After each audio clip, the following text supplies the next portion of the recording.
Hey guys, welcome back to the Game of Money podcast. If you're wondering why you're here, I'm Oren Klaff and the author of Pitch Anything. Thank you so much for ordering Pitch Anything in the volumes you have, but you sold Amazon out. Keep ordering, let them know to go get more. But what happens is somebody buys Pitch Anything, they read it, and they go, oh my gosh, I need to buy it for a friend, and that friend buys it for their company, and then that company buys it for two other companies, and we sell out. So thank you, but do go place an advance order for Pitch Anything if you don't have it. And if you do, buy another copy. The sponsor of this podcast is going to blow you away. The new sponsor is same as the old sponsor, which is not Kellogg's, it's not Microsoft, it's not the Olympic Committee, it's not the NBA. It's Pitch Anything. It pays for all of this. This is being recorded on $2 million of equipment. No problem. I pay for it, which means Pitch Anything pays for it. So the least you could do sometime this month, this year, get another copy of Pitch Anything and flip the script. All right, so what are we talking about today? For those of you who are new here, let me catch you up. We are doing a large deal with a company in Italy. The reason we have the deal is this is an incredible technology firm. They have intellectual property, they have technology, they have almost 1,000 staff, a couple $100 million in revenue. They control a technology market for the whole world, the United States. The product that they make is a $30 billion industry, and they control all of it. We can get into that at a different time, but why did they come to Oren Klaff for that deal? So they partnered with me, and we're building a factory in Dallas, Texas for their new Generation 4 technology. This technology is amazing. Not the venue to get in here, but it makes something that goes in your home. You might be sitting at what they make right now. Every American home has. It's $5,000 to $25,000. It's a 60 to 80% gross margin, 30, 35%, 40% net margin. This is big business, and they came to me to do that deal. Why? Well, Pitch Anything is very well known in Italy. It's in Italian. It's very well circulated there. And so they have a problem. So they're sitting there in Italy as a large factory or a large manufacturer. You might not know is 85, probably 90% of the largest manufacturers in northern Italy are in fact, family-owned manufacturing companies, family-owned companies. I'm going to give you a couple of examples, but we're going to get into Godfather here.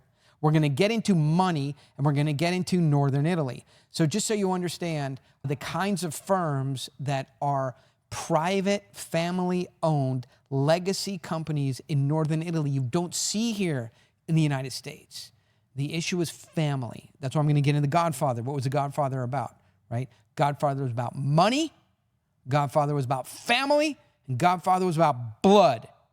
We're not going to touch on blood here. That's over my pay grade, right? I can't create blood, but I can create money, and I can create family, and that's what we're going to talk about. We're going to get into Godfather, but let me list you some of the companies that are in northern Italy that are still family-owned, that you would be familiar with. So Illy, have you had Illy Coffee? So Illy Coffee is a family-owned company. Let me get up here. What they do, Illy Coffee is known for its premium coffee, particularly espresso. It is available in many upscale cafes, restaurants, retail stores across the United States. It's known for its quality and distinct flavor for sure. If you are, this is not an Illy ad, they're not a sponsor here, but for sure, if you're listening to this podcast, very likely you shop at a store where Illy is. So Barilla, you probably buy Barilla pasta. Known for a wide range of pasta products, sauces, and ready meals. Barilla Pasta is a household name in the U.S., recognized for its quality and consistency. Family-owned, a couple $100 million business. Ferraro, so Nutella, Kinder, and Tic Tac. Ferraro is one of the most recognized confectionery brands globally. In the U.S., products like Nutella, hazelnut spread are run by Ferraro. So MV Agusta, if you ride motorcycles, even if you don't. MV Agusta is a motorcycle manufacturer in northern Italy, family-owned business. Ferrari is no longer family-owned, but is probably one of the best well-known family-grown northern Italian businesses that you'd be familiar with. Let me just run through a couple other ones. So Barilla, we talked to Benetton. So Benetton clothing, you probably don't buy it here. United Colors of Benetton, that's more of a British brand, but if you do, it's a well-known global fashion brand.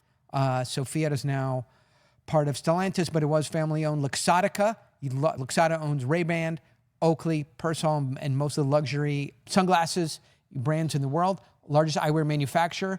And Oakley, Ray-Ban, those are two we have, family-owned. Let's see, Todd's Group. So if you're familiar with Todd's, TOD, fashion and luxury goods. Prada, you must know from the fashion and luxury goods. So Prada is one of the most prestigious luxury fashion goods in the world. Although it's publicly traded, it remains under the control of the Prada family. So there's more.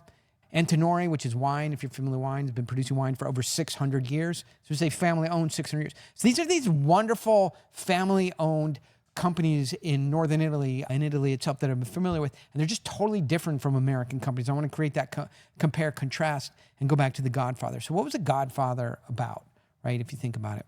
The Godfather, often hailed as a quintessential movie about family because at its core, it delves deeply into the dynamics of loyalty, power, and the complexities of familial bonds, transcending the violent backdrop of organized crime. Here's some of the key reasons why the film is fundamentally about family loyalty and duty. So we're going to tie this back to why I'm doing this deal with a company in Italy that's family-owned, right? Family loyalty and duty. Corleone, a family's actions, decisions, even their criminal activities are driven by a strong sense of loyalty and duty to the family. Vito Corleone, the patriarch, makes decisions not just for power, but to protect and secure his family's future. The sense of duty is passed down to his sons, especially Michael, who initially resists, but ultimately assumes the role of the family protector. Family loyalty and duty. That paragraph could completely be written about the company that we're doing business with, Breton. You can look them up, breton.it. Family owned. Their decisions and actions, not their criminal activities, by the way, they're not criminal. A good company are driven by a strong sense of loyalty and duty to the family. That's exactly how they run it. So different from the American companies that we do business with, right? They're private equity owned. They make decisions, and we'll talk about it more, based on the balance sheet, based on the pro forma, based on sales goals, based on compensation, based on stock price, share price, raising capital, selling the company, exit strategy, bonuses, salaries, growth, M&A, and acquisitions. That's the duty and the loyalty that American companies that we work with tend to have, is to the balance sheet, to the exit strategy, and to the bonus compensation of senior management. No family, loyalty, and duty. You're not set up to be that way, right? The Godfather. The legacy of the family. The story is much about passing the torch from Vito to Michael as it is about struggle to maintain the family's legacy. American companies we work with, no torch, no legacy, right? Hey, hopefully I can sell this company. I can buy a yacht and an island and a baseball team and a plane, and my kids don't have to work until they start doing drugs and dream about filming movies and go to Hollywood and ruin themselves. So that's the American capital markets story. It's the torch is not passed on. Most of the firms that we work with, are management run. We don't see the kids working there. And so the Breton was now in our partner in Italy is on their third generation of management. Sacrifice. The Godfather, the sacrifices for the family. Each character makes a significant sacrifice for the sake of the family. Michael sacrifices his moral standing and personal aspirations to take over the family business when Vito is shot. Vito sacrifices his personal safety and engages in ruthless decisions to ensure his family's survival and success. I love the scene where on the wedding day, actually, I think this is the opening scene of the movie, where the guy comes in and he says, hey, my daughter has been messed with, so to speak. I'd like you to kill the guy who did the messing around. And Vito says, you come to me on my daughter's wedding day and ask for a murder? Where it was sacrifice, right? And these things go on, but there's no really family sacrifice in these American-style companies, but in these Italian companies, you see that. And the conflict between personal and family interests is in The Godfather. And generational dynamics, you don't see generational dynamics in private equity, venture capital, and businesses. Those businesses move so fast. 2 years, you sell it. 3 years, you sell it. 5 years, you take it public. 7 years, you take it public, and you're out of it. These, if you think about the winery that I just told you about, was the name of it. Take you back there. The Antinori family, 600 years. Generational dynamics. I don't know what generation they can be on. Generational dynamics. And there's also this idea of found family, which I want to get in. That's the way we're doing our deal with the Italian firm, found family. So in The Godfather, beyond blood ties, the Corleone family includes close associates who are treated as family, such as Tom Hagen. This expands the concept of family to include loyalty, trust, and mutual protection, even among those who aren't related by blood. Even among those who aren't related by blood. These are the keys, believe it or not, on which I found the ability to raise $15-20 million for the company, maybe by the end of this year. Total capital in will reach $50, $55, $60 million. That'll be my target. $60 million on this one idea. Beyond blood ties. So The Breton, they have blood ties. They're third generation. I work with their family, their management, great company. But I realize our investors cannot just be like American style. If we're doing a partnership with an Italian company, right? This ties into how I'm raising the money.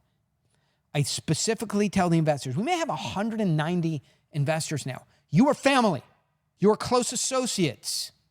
I'm going to treat you as family, and you're going to treat me as family, right? We're going to work.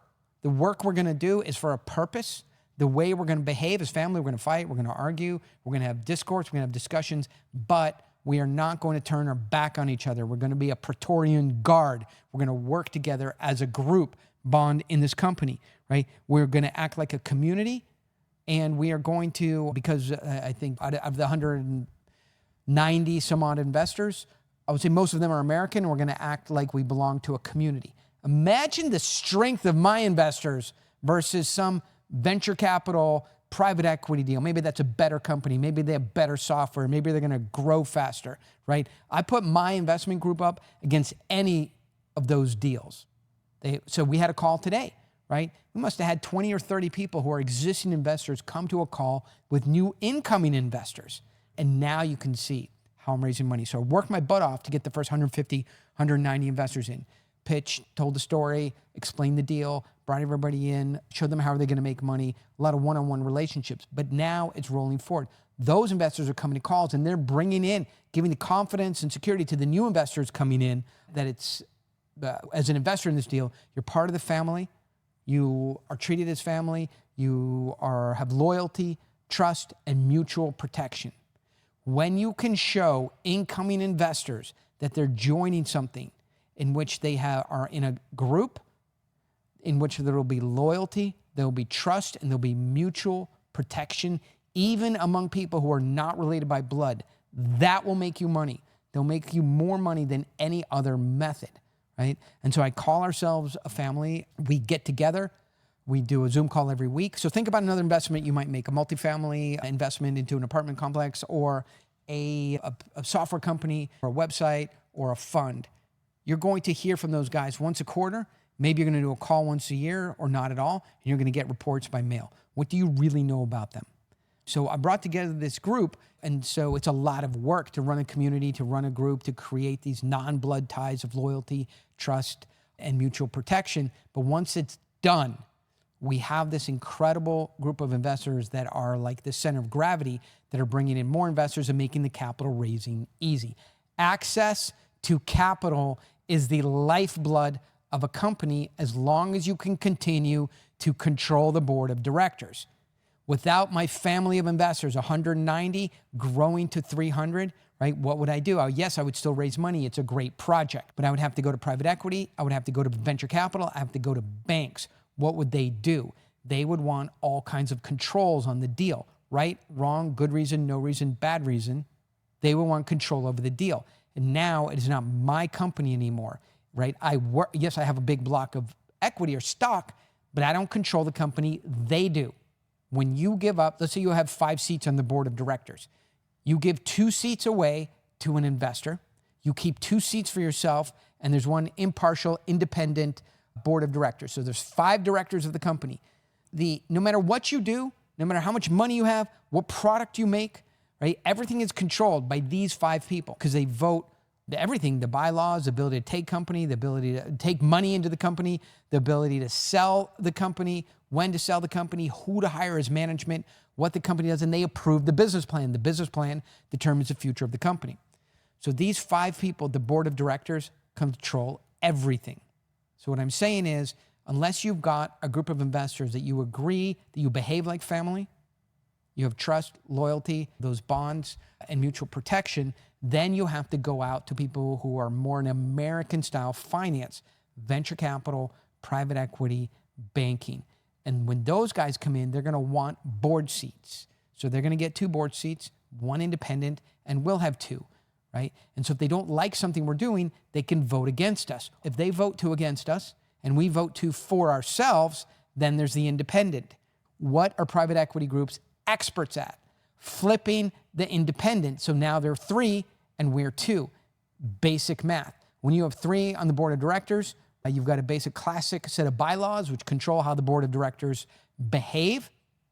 And you have 2 on your side. They outvote you. Now they can vote you out as management. They can vote in their own management. They can approve a different business plan. They can take in money and approve more boards of directors, right? Give away more board seats. And basically you've lost control of the company. And if you started that company, if your family money is invested in it, now all of that is risk.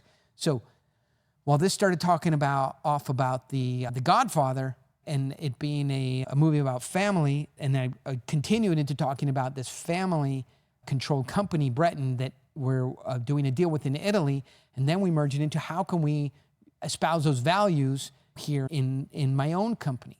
This is not a small company, by the way, we're talking about. We could do $50 million of revenue next year. That's our plan.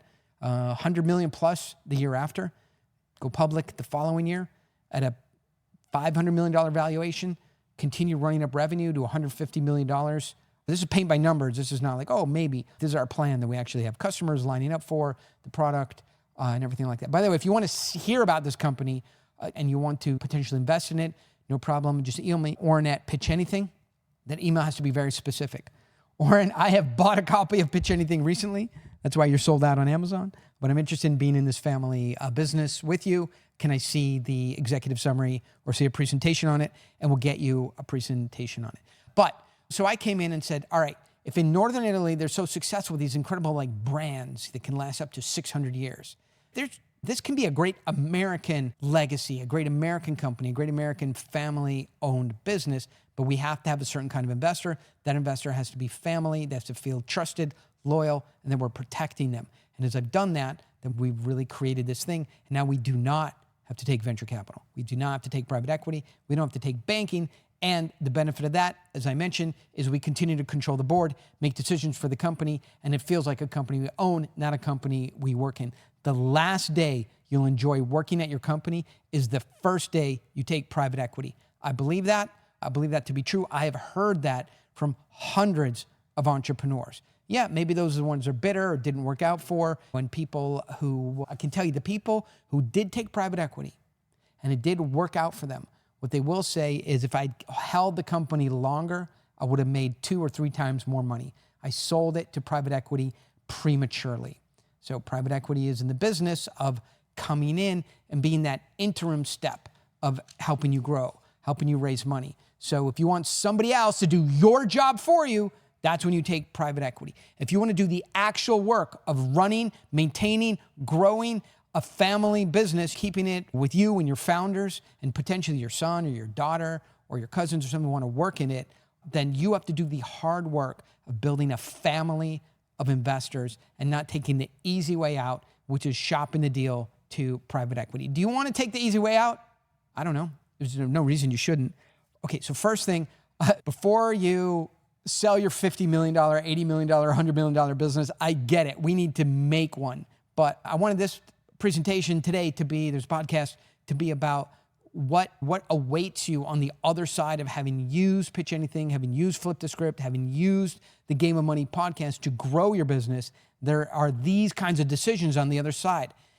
Do we keep this company in perpetuity for our family? Do we own it? Do I enjoy working here? Do I want to stay in the company? Do I want to continue to develop products? Or do I just want to sell it off? I can tell you, the people that have just sold off their business have always wished they were still in it because now they need to do something.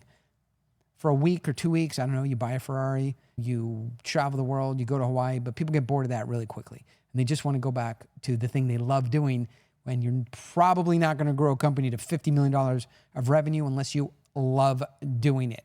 A lot here to unpack, but the key is watch The Godfather. Think about those companies in Northern Italy. 600 years in the same family. They think about legacy in 2-year, 3-year, 5-year spans. 600 years is a legacy. Ferrari is a legacy. Via Gusta is a legacy. The United Colors of Benetton is a legacy. Prada is a legacy. Your barbecues.com or SaaS software plugin API company, not sure if it's a legacy. Quick flip to private equity, I get it. But find something you love doing, grow that revenue. That's what I'm doing. Make your investor base a family. Keep control of your board. Watch out who you take money for. And I think that's a path you're going to be happiest for. If you are interested in doing all that, but you need $50 million of revenue, $25 million of revenue, $10 million of revenue first, grow the company before all these decisions are facing you, no problem. The playbook, the blueprint, I have laid out for everybody. I don't care what your product is. Pitch anything, flip the script, shows you exactly how to step into 10, 20, $50 million revenue. I'm doing it myself every single day. If you want to watch how I'm doing it, come see the presentation. Be involved with the company that we're growing. My final note is what I love doing is having written those books about how to do these things, but now I'm actually doing it, and I'm actually doing it successfully. Theory and application meet at the crossroads. That is the Oren Klaff legacy. Thank you for being here for the Game of Money.